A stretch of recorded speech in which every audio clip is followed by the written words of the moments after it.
میرے سارے ہی شغل ایسے تھے جن کا تعلق تخلیق سے اور فنون لطیفہ سے ہے. موسیقی، شاعری، شکار، شطرنج، پرندوں سے محبت، درختوں سے محبت، یہ سب جو ہے معلوم ہوتا ہے کہ میرا مزاج لڑکپن سے عاشقانہ تھا.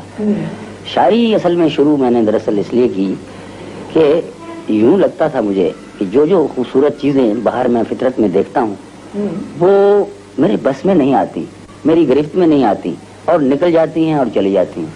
کچھ لمحے، کچھ وقت جو مر جاتا ہے وہ زندہ دوبارہ نہیں ہو سکتا. میں سمجھتا ہوں کہ وہ شاعری میں زندہ ہو سکتا.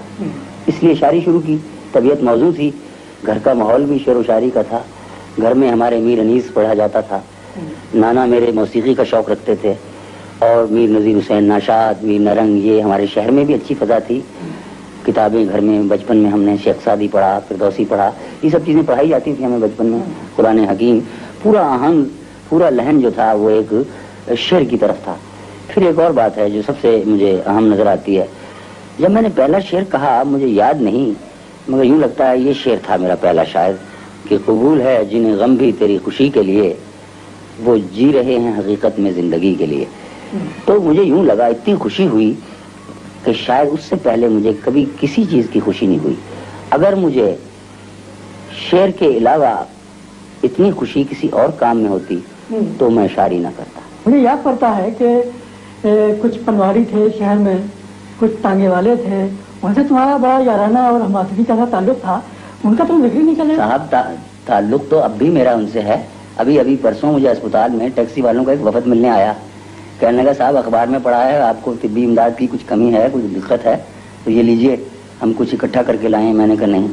تو اسی طرح سے تمہیں یاد ہے کہ مجھے بڑی خوشی ہوتی تھی. ایک ٹانگے والا مرحوم میرٹھی مر گیا بابا، اس سے میری دوستی کی بنیاد ہی یہی تھی کہ میں نے ایک دن بارش ہو رہی، اس سے کہا ٹانگا کہ بھائی چلو گے گھر میرے کرشن نگر؟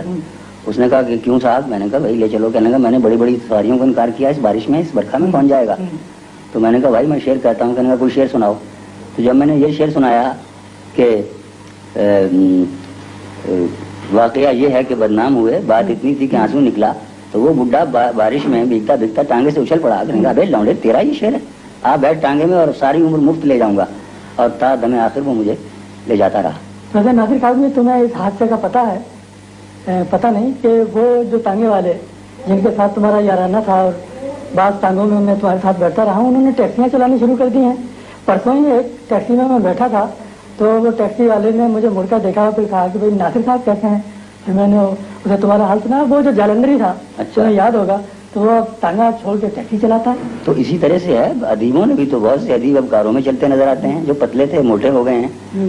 تو بعض ادیب ہوٹل میں آنا چھوڑ دیا انہوں نے. اب میرے دیکھتے دیکھتے وہ گھروں میں انہوں نے ڈرائنگ روم بنائے ہیں. اب باقاعدہ ان کے پاس ٹی سیٹ بھی ہیں.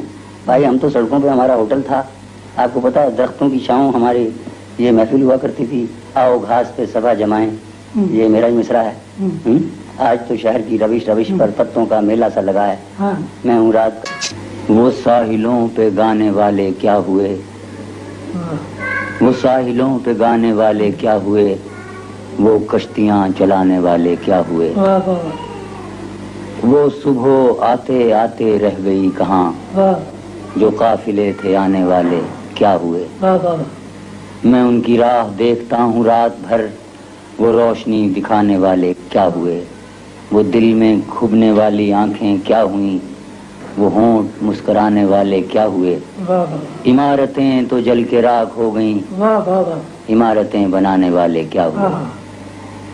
اکیلے گھر سے پوچھتی ہے بے کسی، اکیلے گھر سے پوچھتی ہے بے کسی، تیرا دیا جلانے والے کیا ہوئے. یہ آپ ہم تو بوجھ ہیں زمین کا، یہ آپ ہم تو بوجھ ہیں زمین کا، زمین کا بوجھ اٹھانے والے کیا ہوئے. یہ آپ ہم تو بوجھ ہیں زمین کا، زمین کا بوجھ اٹھانے والے کیا ہوئے.